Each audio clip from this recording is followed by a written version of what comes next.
Good evening, friends. Jai Hind. Welcome to my YouTube channel Moto Guru. Myself Amit Lamba. Today I'm again there with you in front of you with a new technical informative video. And in today's video, we are having a very good topic, that is the comparison between 107 and 114 Milwaukee 8 inches. The bike behind me you see, that is 107 Fat Boy 2019 model.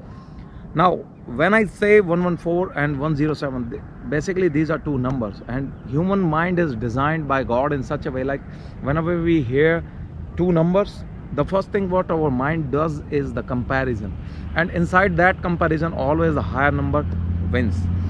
The probability of higher number wins because we always consider the higher number always the better.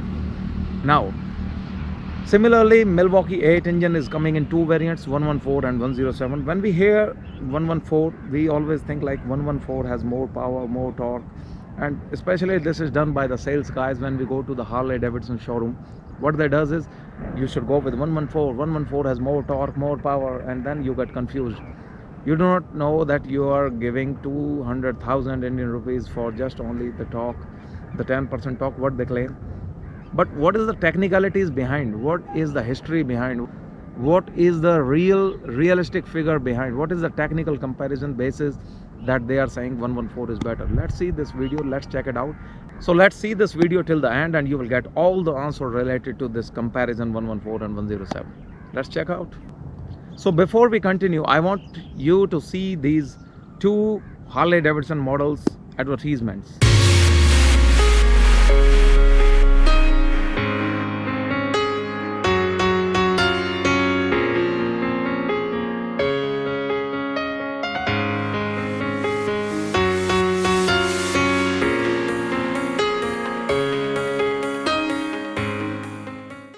Let's see the power curve of 114 cubic inches Milwaukee 8 engine. We see that the maximum torque attained is 104 foot-pound at the RPM of 2900 RPM. After calculating the horsepower, we get that the maximum horsepower is 59.4 HP.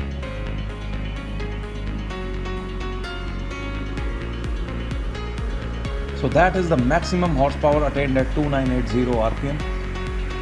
Similarly, if we see the power curve of 107 cubic inches Milwaukee 8 engine, then we see that at an RPM of around 3300, we get the maximum torque as 98.58. So if we calculate the horsepower again, we get it's 61.9 horsepower.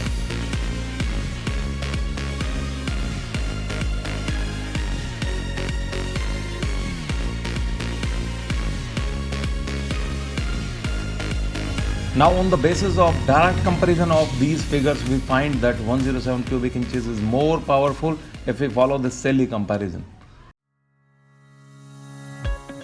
Now, if we follow these numbers, what you have seen in the last video, what is concluded? Like 107 is more powerful than 114. Isn't it? It is well proven by the figures, what I have provided in front of you. Conceptually, it is right and correct. The calculation is correct. 107 on this particular RPM is better than 114. Now, the question arises in our mind is really it is true? The answer is no. Actually, what happens is these salesmen from Harley Davidson or any other brand, what they show is they always show you the peak power of the motorbike. Like they have shown the peak power of 114 and they have shown the peak power of 107. Irrespective of the RPM, we always see the peak values. We always see the peak values like 114 is stronger than 107. Now, like the comparison video says that it has a maximum power of the motorbike, the motor, at a certain RPM. Now I ask you, at that particular RPM, is it possible for you to drive and maintain these RPM? No. The power, the torque, they changes according to the gears. The misconception between the engines is that we always think like engine creates the torque, the engine creates the power. No, the engine only creates the power. The gears make the torque.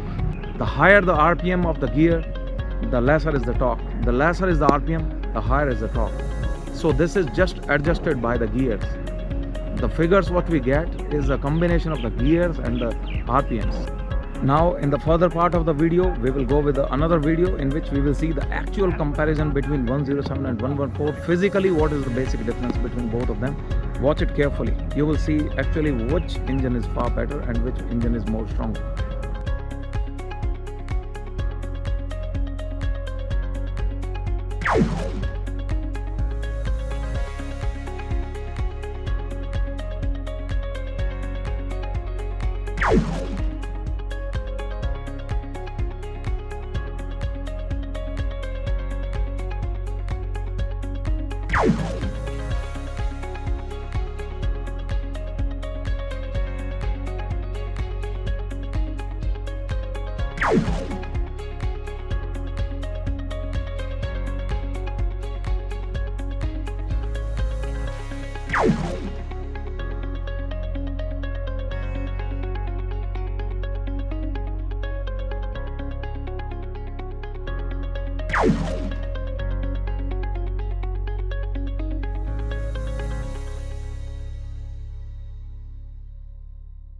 So on the basis of these technicalities, like we can say that 114 is engine which can be upgraded till 124 if you upgrade for the stage 3 upgradation, and 107 cannot be upgraded till that much because the components cannot be mounted in 107 till that extent. In the second part, we can say like the stock 114 is already 10% higher than 107 at a certain RPM. Don't forget, at a certain RPM.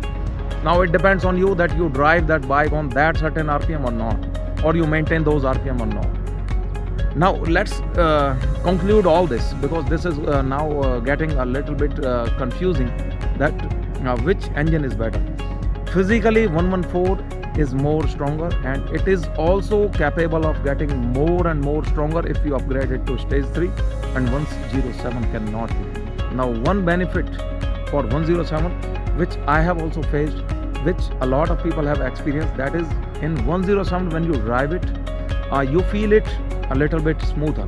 Why smoother? Because the bore length is less.